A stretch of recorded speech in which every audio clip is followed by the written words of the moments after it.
Hi everyone, today we will talk about how to fix WhatsApp force close. To know how to fix WhatsApp force close, you should just go to settings like this. You will click.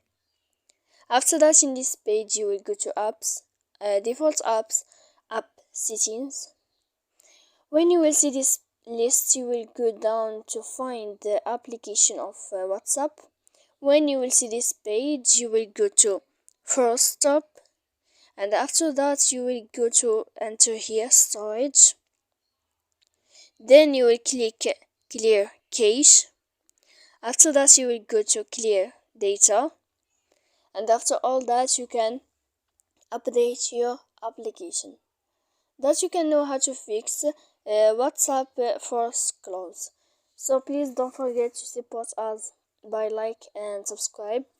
See you next time in another video.